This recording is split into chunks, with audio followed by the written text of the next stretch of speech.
It is a disaster in Duval, and the Jacksonville Jaguars need to fire Doug Pederson. That and more on today's edition of Locked On NFL. The new Locked On NFL. The madman Tyler Rowland is your double shot of NFL espresso with the Locked On local experts on every major story. Get ready. Rowland is revving up. The new Locked On NFL starts now. Locked On Podcast Network. Your team every day. Football fans, welcome into the new Locked On NFL, bringing you a double dose of the NFL's biggest stories with help from our local experts that know your favorite teams like no one else. I am your host, the madman, Tyler Rowland, joined today by Locked On NFL expert Lauren Cox. On today's show, we're going to give some love for some unsung quarterbacks captaining 3-0 teams. Also, the Cincinnati Bengals are a lost organization, and the Jacksonville Jaguars need to fire Doug Pederson. Before we get into all of it, do want to thank you for making Locked On NFL your first listen of the day and for being an everydayer here with us at the Locked On Podcast Network, where it is your team every day. Make sure that you tune in later with Tony Wiggins in the barbershop. He might have some things to say about the Jacksonville situation as well. Today's episode is brought to you by FanDuel. Place your first $5 bet and you'll get started with $200 in bonus bets guaranteed. Visit FanDuel.com to get started. Lauren, we had a double dose, 2 Monday night football games, and they were very, very interesting for very different reasons. We're going to start with that Buffalo Bills and Jacksonville Jaguars matchup where Buffalo absolutely throttled Jacksonville 47-10. And look, I told you you're going to hear from Tony Wiggins about some Jacksonville Jaguars information, but I'm not going to make you wait until the afternoon. Let's hear from Tony from Locked On Jags now. Welp, W-E-L-P, Welp. It's about that time. It's about time for heads to roll here in Jacksonville. I'm Tony Wiggins with Locked On Jaguars. Everybody should get fired. Anybody of substance should be gone immediately, and if they aren't gone immediately, it's just window dressing. This is the worst game I've ever seen the Jaguars play, especially a game where they really, really needed to play better. 47-10 loss at Buffalo, and they were lifeless when they came out of the locker room today. Doug Pederson obviously has lost this team. He can't get it back. There's nothing that he can say or do that can change the fact that this team has underachieved, considering the money that they spent and all of the high draft picks that they've had. Everyone should be disappointed, including Shad Khan. This is an embarrassment, and I don't think there's any coming back from it. The Jaguars lose 47-10 at Buffalo, and it's going to get worse. They have to go to Houston. Tune in to Locked On Jaguars. We're at your team every day. And we always thank you for making us your first listen. Well, you can tell that Tony is awfully, awfully disappointed, and he should be. Look, the reality here is the Jacksonville Jaguars have playoff aspirations. They're a team that was 1 game away from the playoffs last year. They win a playoff game the year before that, and Trevor Lawrence is the crown prince of the NFL, and so many people believe in him, and he looks lost as well. That interception he threw where he way overthrew Brian Thomas Jr., it's just terrible, and Tony pointed it out himself that there's some finger pointing and there is some blame going around and some bickering going on in week 2. After this kind of loss, it's only going to get worse. And I agree with Tony here. Doug Pederson has to go. I think Trent Baalke is a big part of the blame as well here. But the Jaguars are just kind of a lost football team, and they're underachieving for the talent they have. And when that happens, people at the top got to go. Yeah, it just feels like an organizational issue from the very top to the very bottom. Right. And that's so hard to fix. You can swap out general managers and head coaches, but they've gone through this cycle 2 or 3 times, and eventually you kind of have to look upstairs and who's the person who's hiring the general manager, who's the person who's putting these people in the position. I mean, I think it starts with the Khan family and the ownership group, and then they've got their team president. Like, they're not necessarily football people up there. The Khans have a lot of other business interests. They own a soccer team and wrestling and stuff, and their team president used to work in baseball. Like, these are not necessarily like football minded people. So you just wonder, like, yeah, you can change GMs and head coaches, but will anything change until the real decision makers change? Like, it's a hopeless place to be for Jaguars fans. Yeah, it reminds me of when Tony Khan, the son of Shad Khan, who's all involved in the wrestling stuff, was wearing the neck brace like during the draft or whatever. Yeah. Well, the team is wearing a neck brace right now, figuratively. Like, it is ugly out there. And the confusing thing for me, Lauren, is the Jags, I just feel like they have a good roster. Like, they have some good players. They have talent on the defense. It doesn't make, and it's hard to identify, like, from a football conversation, it's hard to identify why they are as bad. They have lost 8 straight games with Trevor Lawrence at quarterback. It just seems like they're not as bad. There's something bigger than football going on with that team. Yeah, I mean, they have talent, but it feels like it's underachieving talent. I mean, I think they look at the Trevor Walker pick as like maybe an okay player, but not, number 1 overall pick type. Not talent. Aiden Hutchinson. Say that again?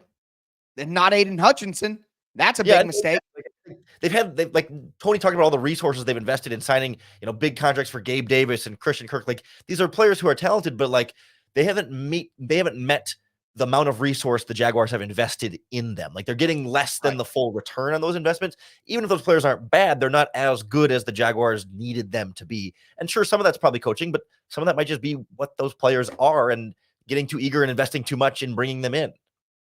Yeah, well, whether it's the players that have been picked and how the resources have been used, or whether it's how the players are deployed on the field, that's GM and that's coaching. And as Tony said, those people need to be held accountable and need to go. Now, on the flip side of this game, Josh Allen and the Buffalo Bills. Lauren, I think at this time, it's not crazy to say that the Buffalo Bills have looked like the best team in the NFL through 3 weeks. They played a tough game with the Cardinals in week 1, but they have throttled teams the past 2 weeks. I mean, do you think with the offensive line better than it's been for most of the Josh Allen era, with the defensive line really coming in to focus here with Groot, Russo, and with Von Miller back to form, making a big sack in this game, like, do you think that this is the year that the Buffalo Bills can get over the mountain? It feels to be something a little bit inverse to the Jaguars, where the Buffalo Bills are squeezing more talent out of players that I don't think we expected to be as good. I mean, they lost a lot of big names on their defense, and they've still been able to step up and play really, really well. And same thing, at the receiver position, the big storyline all offseason was, is Josh Allen going to have weapons? Is he going to be the same quarterback that he's been in the past without Stephon Diggs and without some of the other guys in that lineup? And it turns out, having a great offensive line and a really good front seven on defense is what's most important in building in the trenches there. So I certainly need to admit I was wrong about these Buffalo Bills. I thought they'd take a step back. I didn't think they would be this good. And I thought Josh Allen, that wouldn't revert back to being bad, but just wouldn't be nearly as good. But I think, especially with all of the controversy surrounding, Sean McDermott and firing offensive coordinators last year, it just felt like maybe the coaching staff here was on its way out on a lame duck year, and they found a way to dig deep and be a real advantage for the Bills in a way that's saving their jobs for sure. Yeah, 100%. And do want to just take a moment and say congratulations to DeMar Hamlin, who played well out there, got the interception. Just really nice to see him playing well and getting some moment. That was a cool moment for Bills fans and as just general NFL fans. That was a cool thing to see. But that wasn't the only Monday Night Football game that was a fantastic watch. The Cincinnati Bengals are a lost football team, and Jayden Daniels looking absolutely fantastic. We're going to talk some unsung hero quarterbacks for undefeated teams. A lot more coming up on Locked On NFL. Do want to let you guys know that today's episode is brought to you by LinkedIn Jobs. Look, when you're hiring for your small business, you want to find quality professionals that are right for the role. That's why you have to check out LinkedIn Jobs. LinkedIn Jobs has the tools to help you find the right professionals for your team faster and for free. LinkedIn isn't just another job board. LinkedIn helps you hire professionals you can't find anywhere else, even those who aren't actively searching for a new job, but might be open to the perfect role. In a given month, over 70% of LinkedIn users don't visit other leading job sites. So if you're not looking on LinkedIn, you're looking in the wrong place. On LinkedIn, 86% of small businesses get a qualified candidate within 24 hours. Hire professionals like a professional on LinkedIn. That's why 2.5 million small businesses use LinkedIn for hiring. Post your job for free at linkedin.com/LockedOnNFL. That's linkedin.com/ Locked On NFL, to post your job for free. Terms and conditions apply. All right, Lauren, let's continue today's edition of the Locked On NFL podcast. Talked about the first Monday Night Football matchup between the Jaguars and the Bills, where the Bills just beat the snot out of the Jaguars on national television. But now we got an even better game with the Cincinnati Bengals and the Washington Commanders. Before we get into it, thank you again for making Locked On NFL your first listen each and every day. It's your team every day here on the Locked On Podcast Network. Make sure that you tune in this afternoon for Tony Wiggins as he steps into the barbershop to chop up the best NFL conversations available. And he's probably going to talk a little bit about these matchups. But Lauren, I know that the Commanders moved to 2-1, and I know that Jayden Daniels looked fantastic, and we will get there. But this Cincinnati Bengals team dropping to 0-3, losing at home in prime time to this Commanders team, there is an issue in Cincinnati. And I'm going to just throw it to my guy, Jake Lisco from Locked On Bengals, to break it down. The Cincinnati Bengals defense simply isn't good enough. It's not good at anything right now. I'm Jake Lisco from the Locked On Bengals podcast, and the Bengals lose an embarrassing game to the Washington Commanders. They don't get a single stop, and it comes down to the fact that their defensive line, depleted by injury in their defense, could not disrupt the passing game of the Washington Commanders at all. The offense got mostly what they wanted throughout this game. They have their red zone issues. They're not perfect, but this game comes down to the defensive line's inability to disrupt Jayden Daniels, and he was able to stand in there, essentially play 7-on-7 football, and the secondary couldn't hold up at all. They even stopped the run a little bit in this game, but could not stop the Commanders at any point when it counted. And even if the offense puts up points, well, that's not good enough when you can't stop the Commanders even once. All right, listen, I got a couple of different things that I want to talk about with this game. This is the first time since 1940 that there wasn't a punt or a turnover in a game. I mean, insane game, 38-33, up and down. Not only that, but the Bengals basically didn't punt, had every opportunity to score points, but didn't have an opportunity to win the game at the end, even though their offense was that successful. Jake talks about the defense, and Jake is 100% right about that. The defense is not good enough for the Bengals.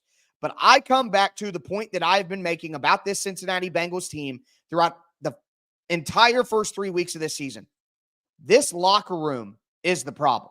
The disease of me. Burrow got his money. T. Higgins wanted paid, didn't get it. Jamar Chase wanted his money, didn't get it. Trey Hendrickson asked for a trade, didn't get it. This Bengals team is, I think, a little too selfish right now. I don't think they're playing for each other, and I think that shows up most on defense, where you have to take more of a physical beating, where you have to tackle and you have to stay locked in and you have to play for each other more. There aren't a bunch of touchdown passes to keep guys afloat and happy. I think this Bengals team, yes, the defense isn't good enough, but I also think that the disease of me is hurting the Bengals because of all the money problems in that locker room. I would have thought that the loss of Brian Callahan and his brother going to the Texans, you lose your offensive coordinator and your offensive line coach, would hurt this Cincinnati Bengals offense more than we've seen it hurt. But they were able to move the ball pretty effectively against the Commanders. They scored 33 points. And if it wasn't for a missed field goal and really a couple of drives that shouldn't have ended in field goals, I mean, they would have been right there in this shootout, despite everything else going wrong for them. So it's just surprising that the defense is the side of the ball that has really completely fallen off, because it's felt like Lou Amaretto, their defensive coordinator, has been there for a long time. They've always been a pretty solid group on that end. And it's not like they lost a ton of talent year over year. They tried to revamp that secondary and improve it. Like, it was supposed to be a better Bengals defense, and it's completely failed Joe Burrow and the offense. That's the side of the ball that lost talent, and they can at least hold up their end of the bargain. So it's just been kind of head scratching there. Yeah, well, I think there are a couple of things that really stand out to me. Losing DJ Reader obviously is tough. And then Jesse Bates in the back end. Jesse Bates is maybe the best safety in the entire NFL, and the Bengals didn't want to pay him. Look, at the end of the day, I'm from that area, and the number one complaint about the Bengals for most of my lifetime has been cheap ownership.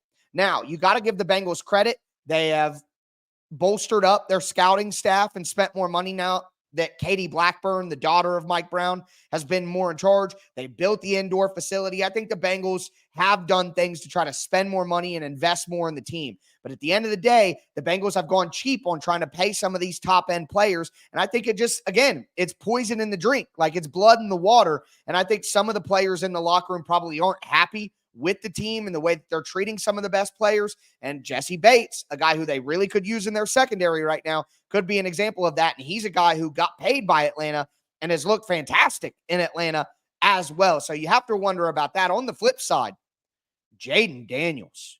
I mean, what an incredible performance from the rookie. He only had he had more touchdowns on the night than he had incompletions, 21 for 23, 250 passing yards, 2 passing touchdowns, threw some bombs to Terry McLaurin. He ran for 39 more yards. He has looked like the best rookie quarterback in the NFL so far this year. And Lauren, I know this is a national NFL show, but as a guy who is covering Caleb Williams, I have to ask you, I'm contractually obligated with the Locked On shadowy figures behind me telling me it must happen. Do you feel any buyer's remorse right now that the Bears took Caleb Williams instead of Jayden Daniels? I think the real buyer's remorse for the Chicago Bears is not in the quarterback, but it's the offensive coordinator paired with said quarterback. I think Cliff Kingsbury has done a really good job of tailoring an offense to Jayden Daniels and really opening things up for him, letting him fire those shots downfield while also kind of setting up some of the easy underneath stuff for him there. That it just has been a really nice pairing for them. The Bears did interview Cliff Kingsbury to be their offensive coordinator. Cliff Kingsbury did coach Caleb Williams at USC last season. Yeah.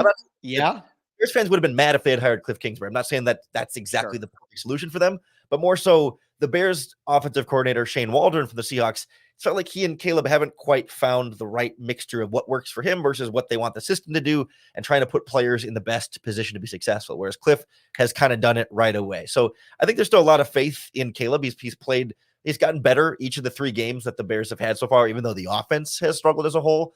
But it's tough to see Jayden Daniels and have a big game like that and not get at least a little bit jealous that he can have 4 dropbacks under pressure and just have clean pockets to throw from all game. I think Caleb could have maybe not this performance, but a pretty close one if he was in that type of situation.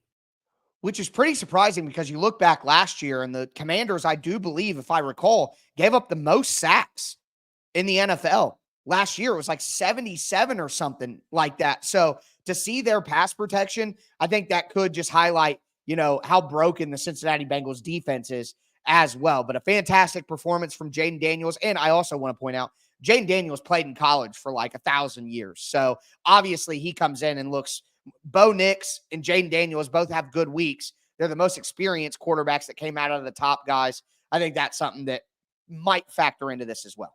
And I just looked up the stat. The Commanders were second in sacks last season to the New York Giants, who had a few more than them. So they were right up there at the top. The one thing I'll say about Jayden Daniels, though, is yes, absolutely great performance. Don't want to take anything away from him from that. However, I'm old enough to remember back when Mitch Trubisky threw for 6 touchdowns and 350 yards against the Tampa Bay Buccaneers early in his Bears career. You can have promising young quarterback against a bad defense, look like a future Hall of Famer, and then you play good defenses that get a lot more pressure on you. And your offensive coordinator that you thought was smart maybe ended up just getting a little over his britches. So I'm certainly rooting for Jayden Daniels to have a great career, but we've seen young quarterbacks have huge games and then not sustain that more consistently. I like that. I like the skepticism, Lauren. You're barking up my kind of tree right now with that skepticism. That's what we like to hear. But some guys who people were skeptical about, Justin Fields and Geno Smith, balling out for undefeated teams. Right now, we're going to talk about that as we cap off today's Locked On NFL. Do want to let you guys know that today's episode is brought to you by FanDuel Sportsbook. Hey, NFL fans. Yes, you NFL fans. You can start the season with a big return on FanDuel, America's #1 sportsbook. So when you get a hunch in the middle of a game, you can go check out the latest stats. You can view the live play-by-play and so much more on the same exact page where you place your bets. I mean, it's an all-encompassing hub for all of the NFL info you need on a game-to-game basis. There is no better place to watch the game than on FanDuel. And if that's not cool enough, right now you can get started with $200 in bonus bets guaranteed when you place your first $5 bet. I mean, you're not going to get a better deal than that, folks. Make sure that you go check out America's #1 sportsbook. It's FanDuel, and you can find them at FanDuel.com.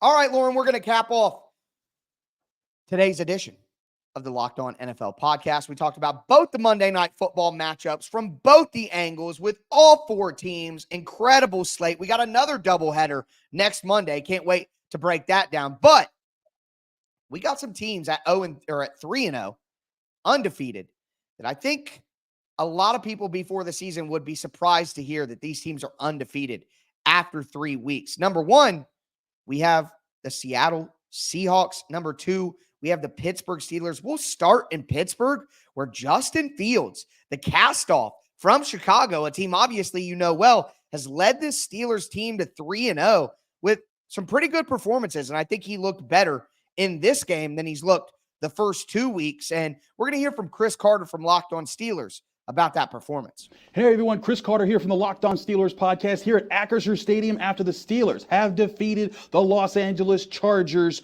20-10 here at home, advancing the Steelers to 3-0 on the season. It was a very impressive win all around for the Steelers. They gave up a busted coverage touchdown in the first half, but the defense locked it down in the second half, completely shutting down the Chargers and shutting them out from scoring. But equally impressive in my eyes is Justin Fields, who came in and played very well, finishing the game 25 of 32 for 245 yards, only sacked twice, threw a touchdown, did throw an interception, but also ran for a touchdown with a passer rating of 96.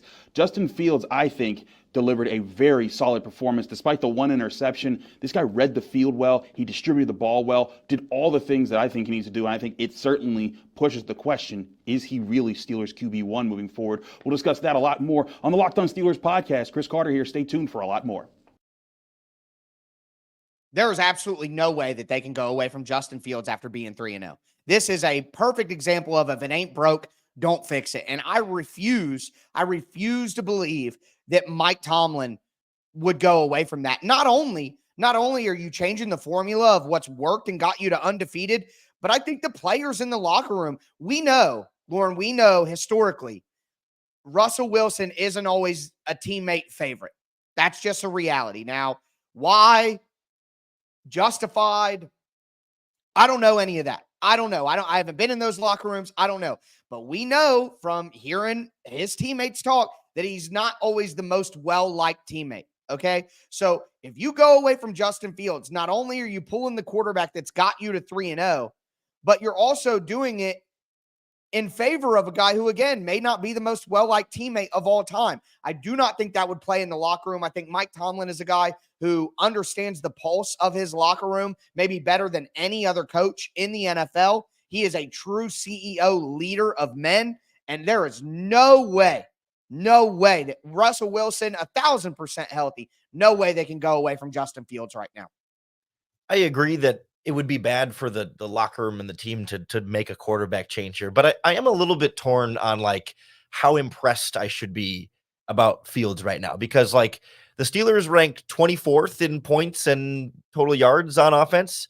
Caleb Williams, in terms of passing yards per game, is 28th. Excuse me, Justin Fields is 28th in the NFL in passing yards per game this season. Like, he's taking good care of the football, but they're not scoring a ton and they're not lighting the world on fire. They're just doing the easy stuff. So like, in theory, at some point, they're really going to be tested in a way that they're going to need their quarterback to step up and make more of a, take more of the lead on offense. And he just hasn't really had to do that yet. But on the other hand, you look at the teams that the Steelers are going to play from this point on. They get the Colts this week, then they're at home against the Cowboys, and then it's the Raiders. Like, they should have 3 bad defenses that Fields can, again, just kind of game manage and take care of business. And they could be, 6-0 again. Those are 3 teams that they should be able to beat at this point. So, like, more credit to him. A win's a win, and it's working in this formula for the Steelers. I just wonder, when they play like a real playoff team in the postseason, can they take that next step? And that's where your quarterback limitation will be answered, or the question there will be answered. Well, I'll be honest with you. I don't think the Steelers are Super Bowl contenders no matter what. I think for them, it's about going to the playoffs and winning games. But I want to point out this. I think that you're probably right about, hey, eventually they're going to need their quarterback to not just like steer the ship. They're going to need their quarterback to be a playmaker. But I don't know for a fact that Russell Wilson does that any better. You know what I mean? Yeah. He's clearly not as good of a runner as Justin Fields. And if both these quarterbacks aren't going to be the best throwers of the football, then at least one guy is special in the run game and one of the more talented running quarterbacks that we've ever seen in the NFL. You know, Justin Fields has an elite trait to him, even though it's not with his arm, it's with the legs, and Russell Wilson doesn't bring that. So I think that you're right about everything that you just said about their limitations as a team, but I don't think that Russell Wilson really changes that. So at this point, if the upside with Russell Wilson isn't higher, that I think, and with Justin Fields being a younger player, being a guy who maybe we're going to talk about Geno Smith here in a second, but look at Baker Mayfield. Look at Derek Carr so far this year. Look at Justin Fields. Look at Sam Darnold. Like, we are seeing a lot of quarterbacks with all these young quarterbacks really struggling. Bryce Young, Caleb Williams, Will Levis. Like, a lot of these young quarterbacks are really, really struggling. Anthony Richardson even has been really struggling. It's funny that we're seeing a lot of the young quarterbacks struggle really bad. And then a lot of these, second opportunity quarterbacks kind of revive their career here and look better. I think that might be something that NFL teams need to pay attention to. And I think that Justin Fields could be the next guy on that list. But moving to the Seattle part. Well, go ahead. If you're Russell Wilson, do you request a trade at some point and say, give me somewhere where I can play, Miami, wherever? Or do you stick it out? No, I if I were you, or if I were Russell Wilson, that's a great point, Lauren. I agree 100%. I think he should request a trade to Miami. Why not? Like, he's too old at this stage in his career to waste a year healthy on the bench if he is healthy or when he becomes healthy. If Tua is going to be out for a long period of time, I think that makes a ton of sense, in my opinion. It's not like he's getting paid a ton. It's not going to be a complicated trade. Give a conditional 7th-round pick and base it on the snaps. We've seen it done a million times. That's a great freaking point, Lauren. Again, love doing the show with you, Lauren. Such a smart guy. It's perfect. Perfect stuff. But giving some credit to Geno Smith real quick. It wasn't the best performance. He threw 2 interceptions and, but he's just been so good at piloting his team, and he makes some incredible throws each week. I just want to give some credit here to Geno Smith leading the Seahawks to 3-0. And although it wasn't a perfect week 3, I think he's been one of the top 10 better quarterbacks in the NFL so far this year. You could make an argument for maybe even higher than that, but again, it's another one of those reclamation project quarterbacks who continues to prove that just because it doesn't work out with your first team or your second team or, doesn't mean that your career is over. Yeah, I'm a big Geno Smith fan, and it's been fun to see him take this progress in Seattle. And I think I agree with you. Like, he's had a really, really strong season. He's making really smart, accurate throws from the pocket. And yet I'm much less optimistic about the Seahawks sustaining this, because I think around him they haven't been as good, and like team wise, they were okay against a rookie Bo Nix in his first game, but then went to overtime with the Patriots and struggled through that one. And then they beat up on a Dolphins team with their backup quarterback who's not very good. I don't know that I'm impressed with what the Seahawks have done as a team overall, even if I'm impressed with what Geno's done. And now they got the Lions, the Giants, the 49ers, the Falcons, and the Bills are their next 5 games. Like, yeah, the Giants aren't very good, but like the rest of those teams, we'll find out pretty quick if the Seahawks are a pretender or a contender at 3-0. Ooh, Lauren, that sounds like a good topic for next week when we talk after about a quarter of the season. Contender, pretender. Lauren's got some skepticism. Let that hate flow through you. I love hearing all of that. Right up my alley. But with that, that is going to end today's show. Make sure that you tune in the afternoon to hear Tony Wiggins. He might have some things to say about the Jaguars, man. That was a disappointed fella when we heard from him at the beginning. But make sure you tune in to Locked On NFL. It's your team every day here on the Locked On Podcast Network. I am your host, the Madman, Tyler Rowland, with Lauren Cox, as I always am, here on Tuesdays. That's going to do it for us. Couple of days, we'll be back to football. But as I tell you guys every time at the end of these shows, stay safe out there.